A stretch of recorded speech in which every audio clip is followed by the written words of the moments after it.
Good morning. You know, there's a great compliment you can give someone when you say, he has what it takes. But an even greater compliment is, he does what it takes. In this week's Torah portion, we learn about the passing of Aaron HaKohen, Aaron, the high priest, the brother of Moshe Rabbeinu. And when Aaron dies, it says, Vayifku oso kol beis Yisrael, that the entire house of Israel mourned and wept for the passing of Aaron for 30 days. And our rabbis tell us, and Rashi quotes it, that when Aaron passed away, the Jewish people wept for his passing, even more so than for the passing of his brother Moses. Why was Aaron so beloved? So Rashi says, because he was a peacemaker. And when he would see two people quarreling, or a husband and a wife quarreling, he would make peace between them. How would he make peace?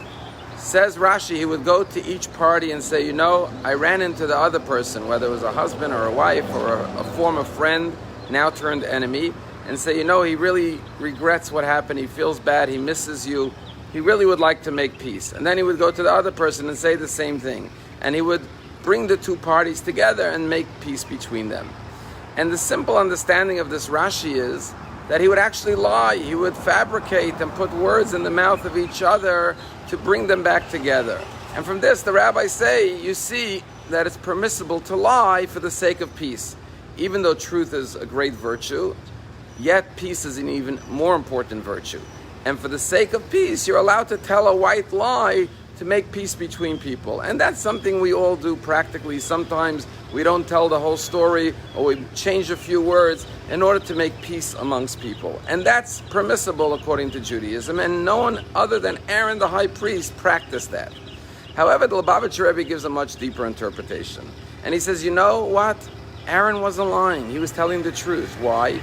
Because the truth is, when two people are fighting, that's not what they really want. That's not their true desire, their true essence, their true will.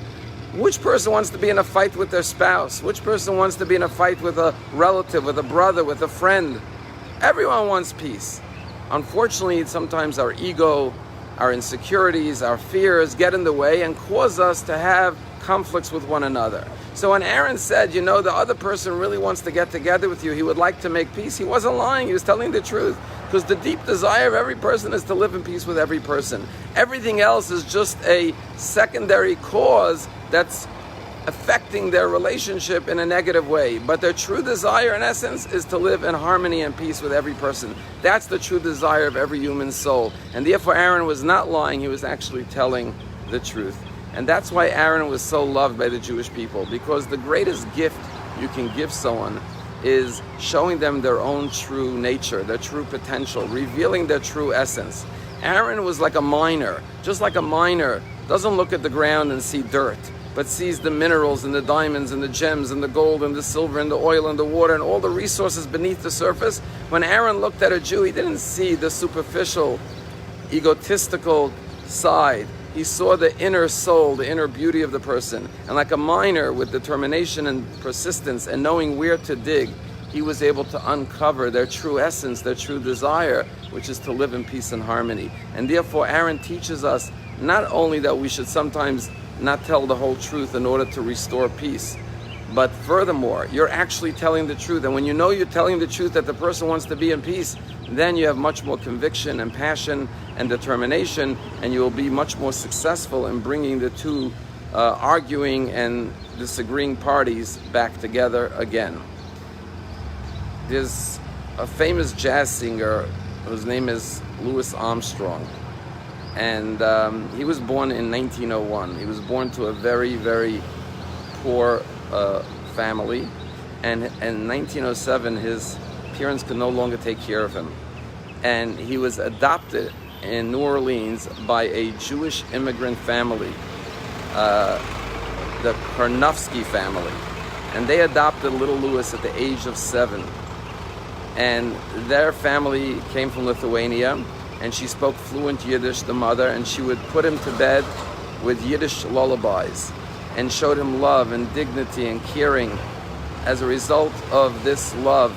And he said it in his book later that it was the first time he felt that he had some worth and some value, and that he was no longer neglected.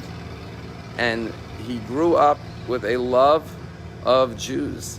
Until the day he died, he wore a Star of David, a Magen David around his neck in honor of his adopted family, the Karnofskis. But not only that, he spoke fluent Yiddish. And when he was a little boy in the Karnofsky home, he learned the joy of singing from his immigrant Jewish parents and the nightly lullabies they would sing him. And the first horn he ever bought was purchased for him by Mrs. Karnofsky, where they were walking by a store and he saw a horn and he said, I want to play a musical instrument, and she bought it for him. And he credits that family for everything he became as the most famous jazz singer of the last century. That is what it means, the gift of giving someone their full potential, to realize it, to be a miner of souls and activate and discover and reveal the potential of one another, and most importantly, the potential of ourselves. Because in life, what's most important is not if you have what it takes, because we all have what it takes. It's if we do what it takes. And if we realize that our true self, which is our essence, our soul, has unlimited potential and only wants goodness and righteousness, then we will dig and mine until we discover all of our talents, all of our gems, all of our precious resources. Have a wonderful day.